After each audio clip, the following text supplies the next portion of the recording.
내려와. 응? 너무 경계를 심하게 해서. 경계가 심하다더니 정말 한 걸음 다가섰는데도 주랭랑지는 콩이. 저쪽으로. 아니, 저기 꼬리털 많이 있었는데. 일로 와. 괜찮아. 일로 와. 가자. 오, 아니야. 보호자한테도 경계심을 보이네요. 아니야. 어디 얘 세탁기 뒤로 숨었는데요. 아 진짜요? 얘 이러면 안 나오는데 어떡하죠? 한 번 숨으면 안 나온다니 심각해 보이네요. 도망 다니기 바빠요, 콩이는. 여기저기 근처에 가면은 시선 회피하고 도망 다니고 숨고. 그게 거의 콩이 일상이니까. 사람들의 작은 인기척에도 숨기 바쁘다는 콩이.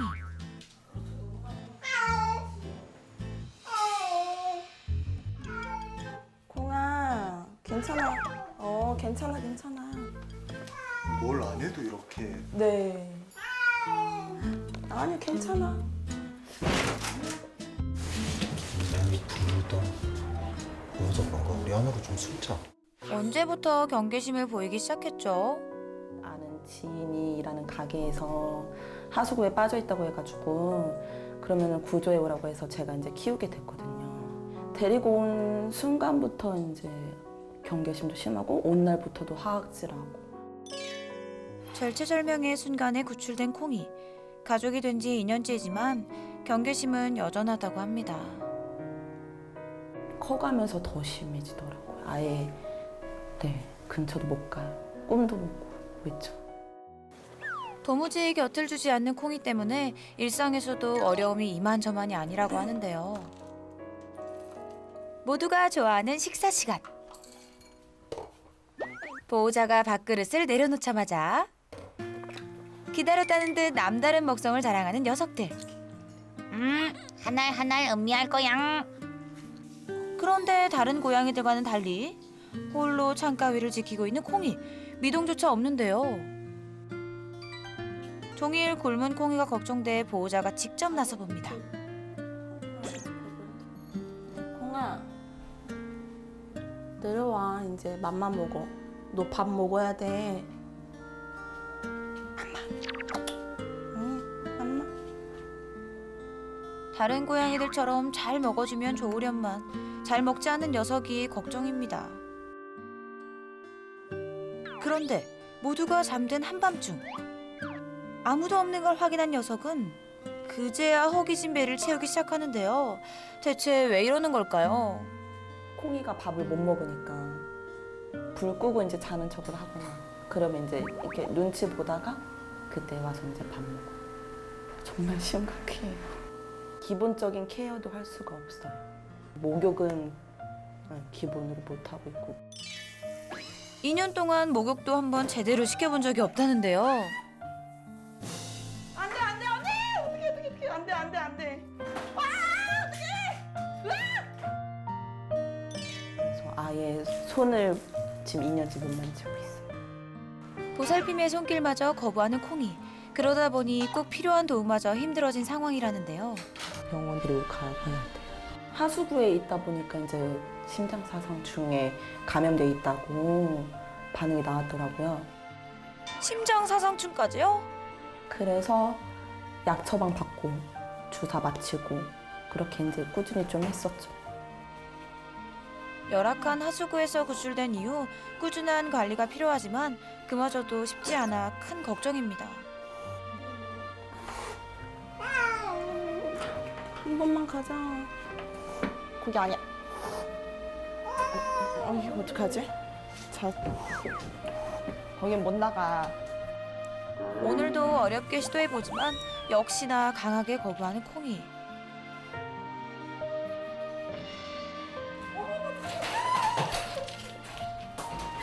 어떡해. 콩아, 어떡하지? 털 너무 많이 썼는데? 한 번만 가자, 한 번만. 그런데 이때 배변 실수까지 해보이는데요. 얘 오줌까지 지려서 지금 여기. 얼마나 두렵고 불안했으면 배변 실수까지. 볼수록 안쓰럽네요. 병원을 어떻게 데려가야 되는데. 아, 너무 심한데. 오늘도 병원 도전 실패. 결국 녀석을 위한 일이지만 이럴 때마다 보호자는 만감이 교차한다는데요. 진짜 마음이 아프네요. 괜히 데리고 좀 후회가 되기도 해요. 제가 아니라 다른 집사한테 갔으면은 좀 좋았을 텐데. 일단 그냥 좀 손만이라도 좀 탔으면 좋겠어요. 많이 내다보라고. 보호자의 바람대로 콩이는 달라질 수 있을까요? 백발백중 고양이의 마음을 읽어주는 반려묘 행동 전문 수의사 나응식. 고양이 문제 해결을 위해 그를 둘러봅니다. 콩이의 마음을 열기 위해 뙤양볕을 뚫고 출동. 쌤, 잘 부탁드려요. 네. 안녕하세요. 나가면 안 되는데? 갑작스러운 모모의 탈출에도 당황하지 않고 조심스럽게 집으로 들어온 선생님. 역시 노련하시네요. 오늘 얼핏 들었는데 아이가 엄청 예민하다고 해서 목소리 좀 되게 다운시킬게요. 세심한 접근이 중요하겠죠. 그 아이 이름이 콩이요. 콩이. 네. 처음엔 어땠어요? 지금 몇 살이죠 아이가 콩이가? 2년 됐어요. 2년 됐으면 처음에 입양을 했을 하수에서 구조를 했을 때 어렸을 텐데 그때는 어땠어요 처음에? 그때도 하울 때도 했었어요? 네, 귀가 내려가더라고요, 많이. 많이 내려갔었어요? 네, 경계도 많이 하고. 단 한 번도 사람한테 마음을 연 적이 없네요. 네, 없어요. 아이가 얼굴 한번 볼까요? 저요? 아 괜찮아요. 드디어 콩이와의 대면을 시도해 보는데요. 아, 도망가는 괜찮아 아무것도 안 할게 아무것도 안 할게 안녕 괜찮아요 저 아무것도 안 할게 이 바스락거리는 소리에도 벌써 엄청 놀라네 아 우리 콩이 달라질 수 있을까요? 문제 영상부터 함께 살펴보기로 했는데요. 일로 와. 콩이 괜찮아. 항상 저기 위에 있어요? 항상. 다른 숨을 데는 없어요 TV 뒤에. TV 뒤에 일단 저 방에 숨을 데가 없는데 집에 마땅한 은신처가 없다 보니 사람을 피해 세탁기 뒤로 몸을 숨겼던 콩이었는데요. 얘는 전형적으로 숨어서 기분을 안정시키는 타입인데 그게 아마 하수구라는 것과 연관성도 되게 높을 것 같아요. 그러니까 하수구라는 공간이 좁은 공간이잖아요. 거기서 오랫동안 있으면서 그게 어떻게 보면은 되게 힘들었지만 거기서 가장 큰 안락함을 느꼈을 수도 있어요. 콩이가. 네. 이렇게 다가가면 숨는 콩이 때문에 어떤 케어도 힘든 상황이었죠. 제가 선택하는 건 터널. 되게 하수구 같다. 그죠? 저렇게 아이를 옮길 때. 나도 놀랬다, 이렇게 근데 난리 날 것 같은데. 이미 지금 숨을 곳을 찾네요, 엄청. 괜히 오히려 더 자극시키는. 맞아. 꼬리털이 너무 많이. 지금 섰죠, 다. 네.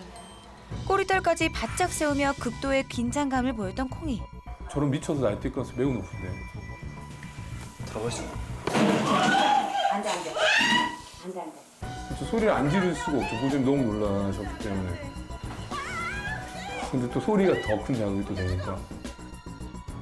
아, 어떡해. 콩이의 경계심이 심해질수록 보호자도 덩달아 많이 놀라는 모습을 보였는데요. 그러니까 얘가 도망가면서 나는 소리 자체도 더 큰, 소위 말해서 계속 쌓여져 가는 거죠. 이만한 자극이 시작해서 보호자님의 소리. 자기가 긴장돼 있는데 자기가 또 움직이면서 나는 소리. 그러니까 소리에 대한 자극이 계속 공포심, 불안감을 쌓아가는 느낌.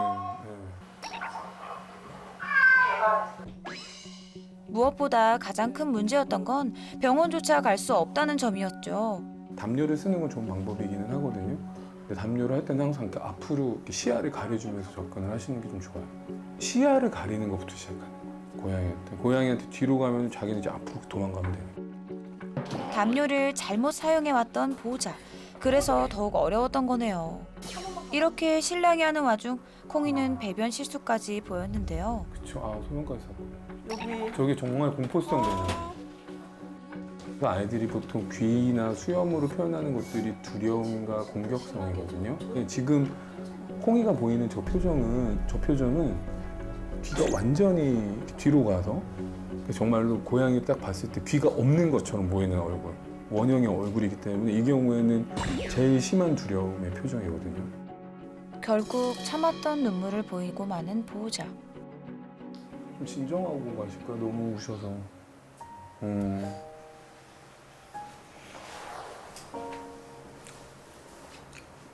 왜 우세요? 왜? 마음이 근데 몰라서 그런 거니까. 모르셔서 그런 거기 때문에 그거는 잘못한 게 아니에요.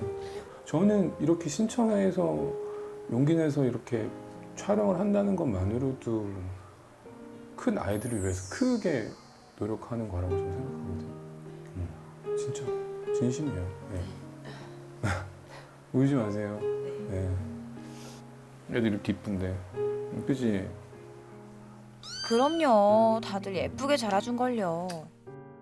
하지만 이런 보호자의 마음과는 달리 사람을 심하게 경계하던 콩이 종일 굶다가 인기척이 없는 한밤중이 돼서야 먹을 정도였죠. 지금 좀 편해 보이네요. 다니는 게 긴장도가 좀 없어. 그렇네요. 아무 일도 일어나지 않는 게 되게 중요한데, 특히나 어떤 소리도 나지 않는다라는 게 아이한테는 되게 중요한 것 같아요. 배려하고 사이가 좋네요, 되게. 부모도 되게 좋아해요. 바닥 쓰고 그렇네. 되게 호의적인 표현을 하네요. 지금 보시면 꼬리가 앞을 되게 향해 있고 끝도 앞을 향해 있어서 몸을 향해서 네. 몸을 서로 이렇게 S자로 꺾으면서 가는 거를 네. 알로 러빙이라고 하거든요. 서로가 이렇게 비벼주는 행위. 네. 그거는 되게 긴밀하고 친한 관계에서만 하는 행동들이에요. 엄청 좋아해요. 꼬리도 엄청 떨고. 다른 고양이들과는 별 문제 없었던 콩이 플레이를 많이 하고 왜 유독 사람에게만 경계심을 보였던 걸까요? 그러니까 아이가 하수구라는 공간 선택하기 전에 밖에서의 생활도 있었을 거예요. 하수구에서 태어나진 않았을 거예요. 그러니까 그 생활 속에서 아마 외부 사람들, 길냥이를 좀 혐오하는 사람들, 좀 학대하는 사람들한테 좀 고통을 받았을 수도 있어요. 네? 학대 경험이요? 그래서 아이가 선택한 게 하수구라는 공간이 자기가 자발적인 선택이 될 수도 있어요. 사람을 피해 구석으로 숨고 경계하기 바빴던 콩이 이 모든 것들이 지난 상처로 인한 트라우마일 가능성이 높다는 건데요. 그동안 얼마나 힘들었을지 안타깝습니다. 콩이 같은 경우는 아이가 피신하거나 아니면 그쪽으로 도망가거나 이렇게 됐을 때까지의 어떤 동기가 있지 않을까? 어린 시절의 트라우마는 평생 간다라고 말할 수 있을 것 같아요. 근데 그게 사람에 대한 트라우마가 아닐까. 그래서 콩이한테 필요한 거는 첫 번째는 완전히 자기가 안심하고 숨을 수 있는 공간. 그다음 두 번째는 올라가서 쉴 수 있는 공간. 왜냐면 아이가 쉬거나 경계를 할 때는 그 창가, 되게 위험한 창가에 계속 앉아 있었기 때문에.